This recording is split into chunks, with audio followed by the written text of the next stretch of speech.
Bonjour à tous chers viewers, on se retrouve aujourd'hui pour parler théorie. Et quand on parle théorie ici, on parle One Piece.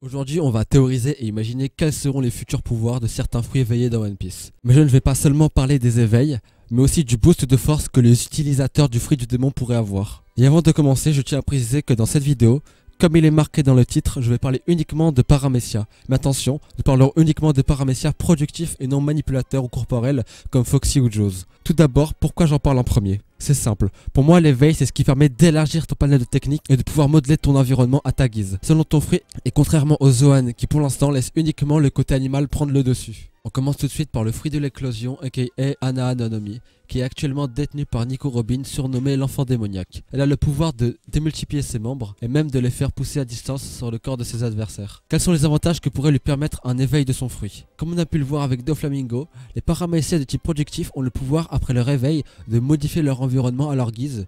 Donc on pourrait très bien imaginer le sol ou les murs modifiés par son fruit, et bien sûr ça entraînerait aussi une augmentation de la portée de son fruit, la permettant de briser la nuque de ses adversaires de beaucoup plus loin, et pourquoi pas de faire des membres encore plus grands.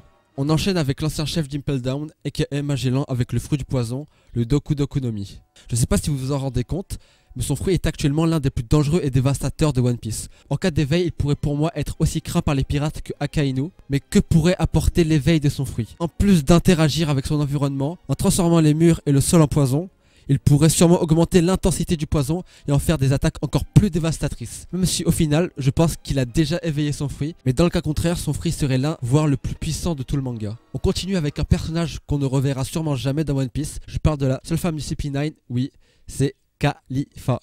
Elle est sûrement la seule personnage du manga avec un fruit n'étant pas affecté par l'eau de mer grâce à son fruit du démon, le Awa Awa no Mi, de type paramécia qui fait d'elle une femme savon. Oui, une femme savon, on est dans One Piece, ne vous posez pas trop de questions. Grâce à l'éveil de son fruit, les techniques de Khalifa comme son bouclier qui pourra être plus grand, elle pourrait sûrement faire des bulles qui éclatent moins facilement. Ça pourrait être futile en le disant comme ça, mais son bouclier qui l'a protégé de l'éclair de Nami à Enies Lobby ne pourrait pas la protéger des éclairs de Nami post-ellipse. C'est pourquoi un meilleur bouclier serait idéal. En parlant de technique, l'une de ses meilleures attaques lui permettant de faire une énorme vague qui grâce à l'éveil de son fruit pourrait être encore plus grande. Comme son fruit est de type paramécia, son environnement serait aussi affecté, ce qui lui permettrait de faire des massages de bulles beaucoup plus rapidement en bloquant les mouvements de son adversaire. On arrive vers la fin de la vidéo. Si vous l'avez aimé, lâchez le gros pouce bleu, partagez la vidéo, c'est un moyen de supporter mon travail et de montrer que ce genre de vidéo vous plaît. Abonnez-vous pour ne pas rater les prochaines vidéos. C'était Scanor, je ne parlerai pas de One Piece cette fois.